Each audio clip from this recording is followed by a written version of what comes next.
Dit is dat 13e programma in de rij in Prädja wordt proowed wajch te rannen. Hun redner is Johan Dyck.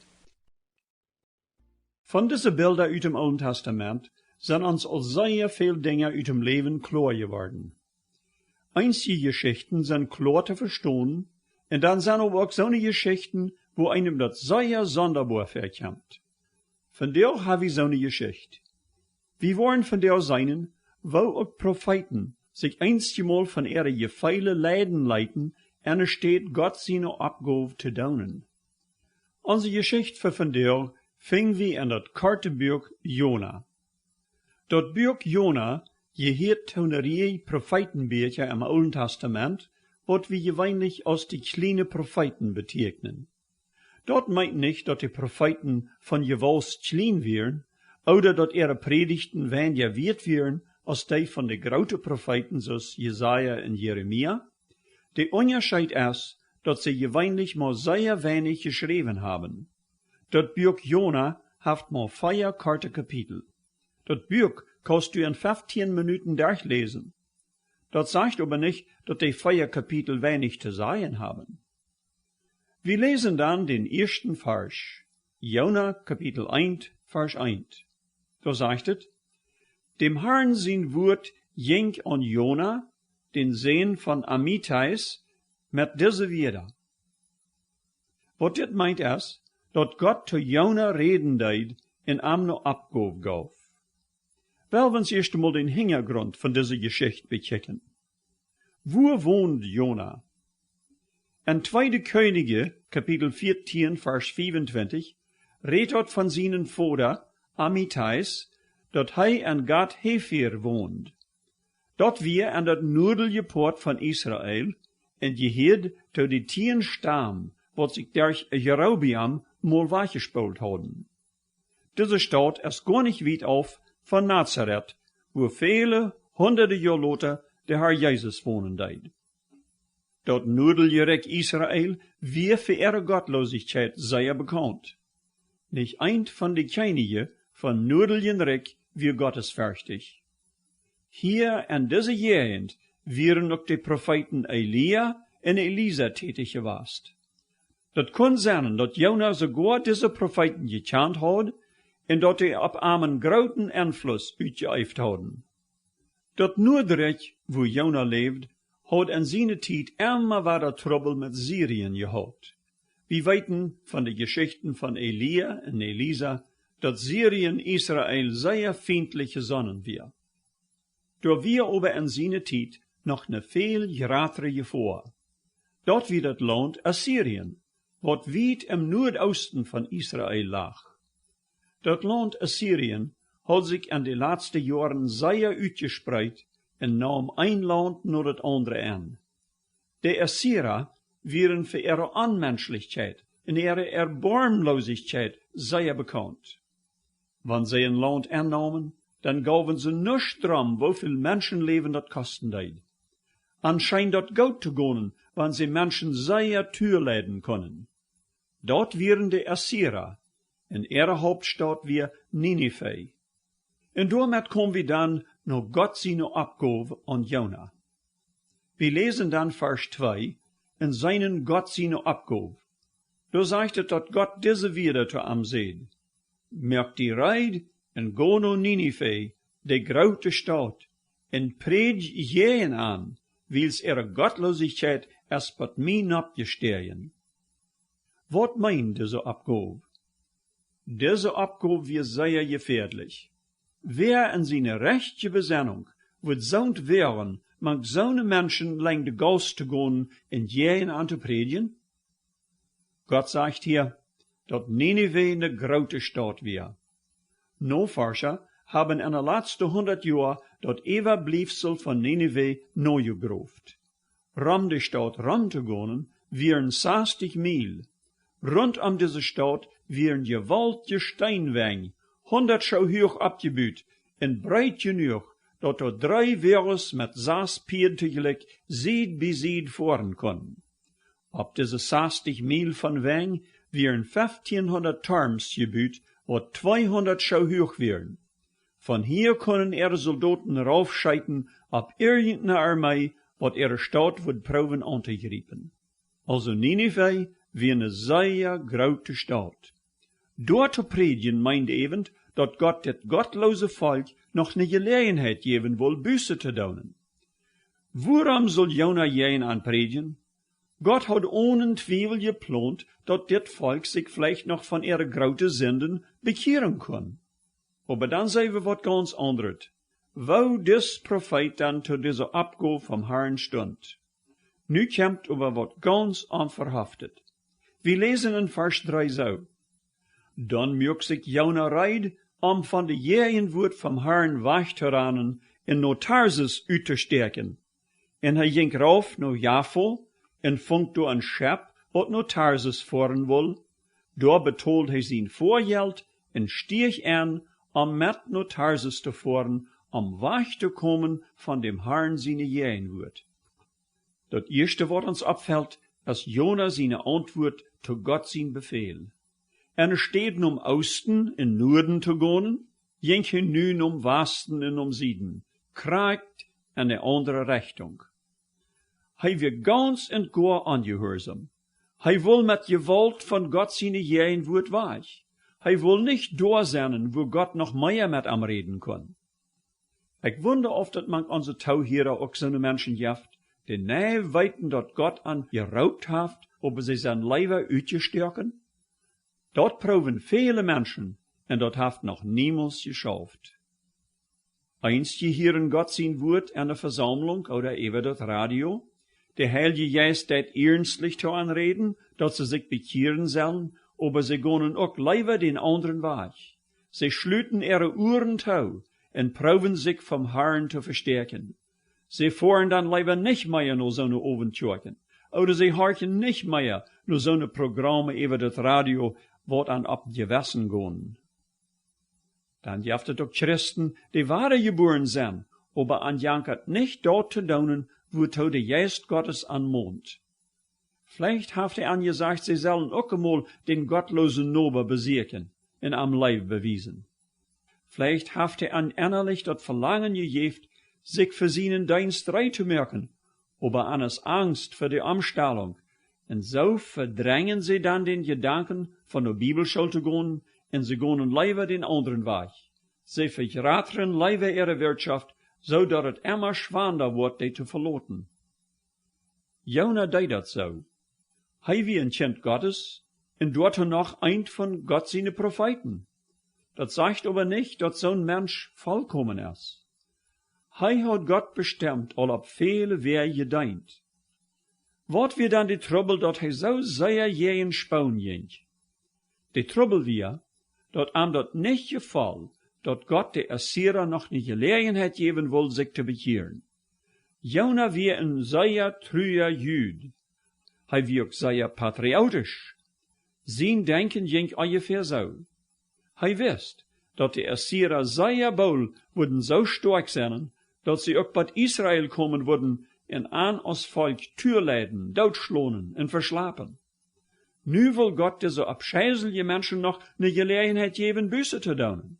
Wenn dort passiert, en sie sich bekehren, dann würden die Assyrer noch lang für Israel ein sehr gefährliches Volk sein. Wenn er in Nineveh aber nicht predigen deed, dann würde das Volk einfach länger so schwor sündigen, und dann wird Gott sein Gerecht eben ankommen und an utrotten. Dann würde dort für Israel doch so viel leichter sein. En Jona sein Denken wünscht hij sich, dat die Assyrer leider Eier aus Lothar über das Ziel gebracht worden. Dort wird kein scheiner Gedanken, aber so feilt Jona sich über die Assyrer. En so entschloot sich Jona, dat hij den Herrn leider wird angehorsam sein, zu verhindern, dat die Menschen in Nineveh sich auf einmal noch bekehren.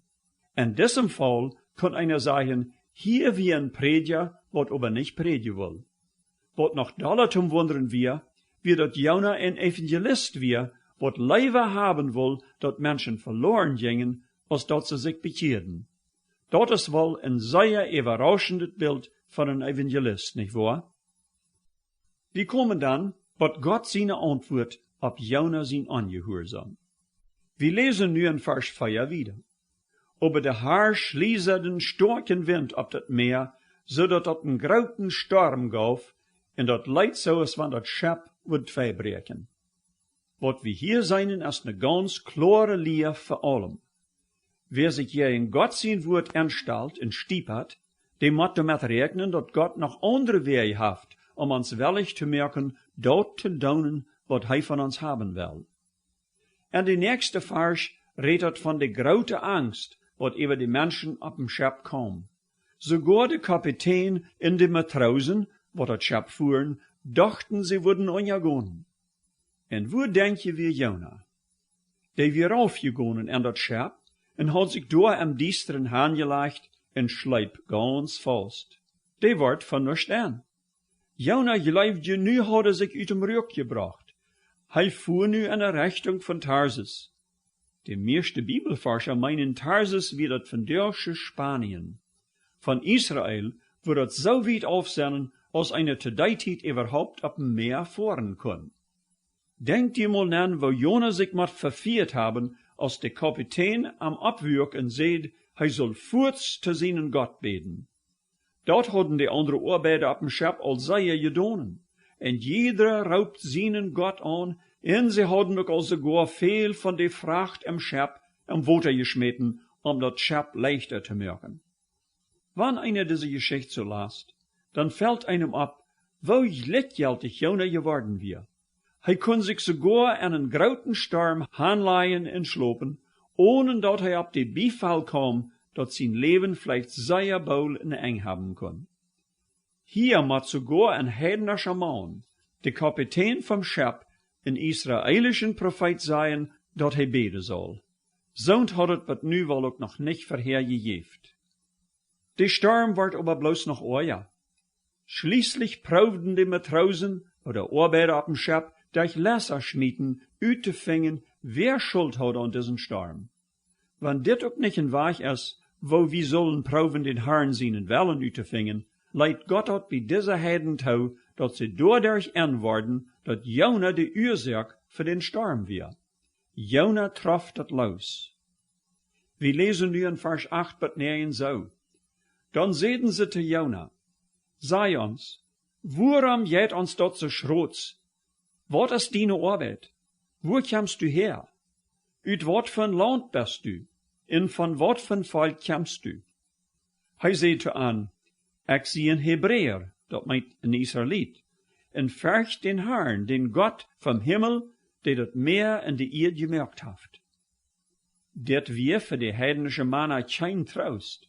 Sie wisten, dat wann dis Mann seinen Gott angeordnet hat, en sein Gott dann noch die wir, wat über dat Meer te gebeten haft, dann wir verahnt keine Hoffnung, dat sich dat Meer wird aufstellen. Wat einem hier abfällt ist, dat Jona dat klar taustund, wem hij verchten deed, en wer dis Gott wir. Aber hier, in seiner Rede, widerspricht hij sich ziemlich. Hij sagt, hij vercht diesen Gott, wobei hij an aber vorher vertalt hat, dat hij von diesen Gott weggerannt. Wo kann einer zo'n Tod bringen? Vers 10 sagt uns dann, wat die Arbeiter op dem Schip zu dieser Antwort von Jona sagen deuten. Das sagt, dann grühlten die Menschen sich sehr und seiden zu ihm, warum hast du dit gedonen? Weil sie wisten, dat hij vom Herrn wegrannt, dann hij had an dat gesagt. Ich wonder von dir, wer da noch prooft, vom Herrn weg zu kommen. Einstmal moet Gott auch Storms in ons Leben hineinchecken, zodat wir uit onzen diepen Schlaf abgeweckt worden. Einstmal ist zo'n Storm ein Eilig, wo wir viel verspelen. Einstmal ist zo'n Storm eine Krankheit, wat uns oder irgendwem in onze Familie trifft, und wir kommen dadurch endlich einmal zur Besinnung. Einstmal moet sogar erst wer sterben, wat wir willig waren, nur Gott zu horchen und uns seinen Willen Hand zu geben. Stehst du vielleicht von dir in so einen Sturm? An eins will wir immer denken. Gott schickt die Sturms in uns Leben nicht dort, um uns zu bestrafen, aber um uns zur Einsicht zu bringen. Seine Aufsicht mit uns ist immer, dass wir seine Gnade erfahren und ihm dafür danken. Gott will Jona, in diese Menschen nicht ankommen lassen, hij will an alle zur Einsicht bringen. De heidnische Arbeiter und de Kapitän will hij zu Buße bringen, dat sie sich zu ihm den wahren Gott bekehren. Jona aber, als seinen ungehorsamen Prophet, will hij auch zur Einsichten Buße bringen, dat hij wird gehorsam worden. Wir lesen in Vers 11 wat 16, wo de grote Sturm dann zu eng kam. In Vers 11 sagt es so, dann sehen sie zu ihm, wat soll wir dann mit die doen, dat het Meer sich weiter beruhigt? Dat Meer taubt Jesaja. Hij zei zu an, nehmt mich en schmiet mich in dat Meer, en dan wordt sich dat beruhigen, wils ik weet, dat dit grote Aanwaarder am minetshalven über Jüntje kommen is. In die Arbeiter schauften wat mehrlich, dat Schap weiter bottom Land te kriegen, aber sie können nicht, wils die Walen so sehr jähen andrijven. Dann raubten sie den Herrn an und seiden, ach Herr, lot uns nicht wegen diesen Mann umkommen, en reken uns ook nicht aschuldet bloot an, wils du Herr deist wat die gefällt. En sie nahmen Jona en schmeiten am im Meer, en dann wordt het Meer ganz still. In die Lied op dem Schap deden den Herrn sehr fürchten, en sie brachten am Opfer en mürken am Versprechungen. Gott seine Plans mit uns, sogar an die grote Storms im Leben, sind immer gnädig und gut. Bleibst du dat ook? En den 17. Vers merken wir dat besonders. Ab vereerst leidt het so, als wann Jona zijn eng nu gekommen weer. Aber Gott beweist hier, dat hij immer noch andere Wege haft, als wie Menschen. Door lezen wir, aber der Herr verschafft den groten Vers, Jona abzuschlucken. En Jona weer am Vers zijn lief, voor 3 Deel en 3 Nacht. Dit kann einer sich gar nicht so richtig vorstellen, dat so wat soll möglich sein. Von buiten leidt het so, dat Jona zijn eng door weer. Dat leidt nur Gott zijn gerecht, aber dat weer nicht so. Dit weer Gott zijn Radung, aber op een ganz anderen Weg, als der Mensch sich jemals kann uitdenken. Dat nächste Mal, wo wir dann mit Jona wiedergehen, in seinen, wo Gott am auch uit diese Lehre halb, und am schließlich dort krieg, dat hij nur Nineveh ging. Aber was sind dann die Lehren, wat uns durch diese Geschichte besonders abfallen? Das erste, uns Gott ist ein Herr von großem Erbarmen. Wir seien dort ab mehrere Wege in das erste Kapitel. Wir seien dort an dem, dat zijn eerste Gedanken über die gottlose Assyrer wir, dat an soll Buße gepredigt worden. Die wären je so schlecht, dat ihre Sünden bot im Himmel schrien. Wie würden eier gedacht haben, dat Gott an Furz vernichten würde, ohne an noch eine Gelegenheit zu geben. Dat hoopt ook Jona dat het so sein würde. So ist Gott aber nicht. Sein erste Gedanken ist immer Gnade. Dat beweist er auch, als Jesus op den Kreuz für uns sterben leidt, wann wir auch den ewigen Tod verdient haben. Gott mocht, dat alle Menschen zum Glauben an ihm und zum ewigen Leben kommen würden. Wo denkst du über die Menschen, wo manch du wohnen ist? Hast du die alle abgegeben? Wünschst du auch, so ist Jona, dat Gott sein Gerecht sehr bald über die kommen wird? Dann moet wir sehr amdenken. Gott will diese Menschen auch raden. Bist du willig an, die gute Nachricht über Jesus zu bringen, dat ein Mensch sich bekehren kann, dat er durch die Kraft vom Heiligen Geist ein neues Leben anfangen kann? Oder warst du so, als Jona proben Gott sein Raub an die uit de Stich zu gehen? Weil wir daran denken, dat Gott immer noch wehrhaft uns anzuholen. Ne tweede Lehre ist, dat wann Gott auch Sturms in ons Leben hineinschickt, so sind die aber immer gut gemeint. Hij will uns dadurch ab seinen Wachen abbringen. Hij will uns nicht damit bestrafen, aber hij will uns dadurch nur noch anbringen. Hij will auch unseren Gehorsam, aber den kriegt er einmal bloß, wann wir sozusagen eng sind. Weil wir dort nicht loten, was durchkommen. Weil wir uns von der am Hand geben. Erstens durch dem, dat wir Jesus als Rader in ons Leben annehmen, wann wir dort noch nicht getan haben. Dat ist das allererste, wat hij will. Wenn dort überall passiert ist, dann will ich uns für seinen Dienst haben. Hast du dort all Jo gesagt? Wenn ihr noch Fragen habt, über dort, was ihr auf das Programm gehört habt, meine Telefonnummer ist 204 346 0523. Ich wünsche you allen eine gute Weg. Op hier.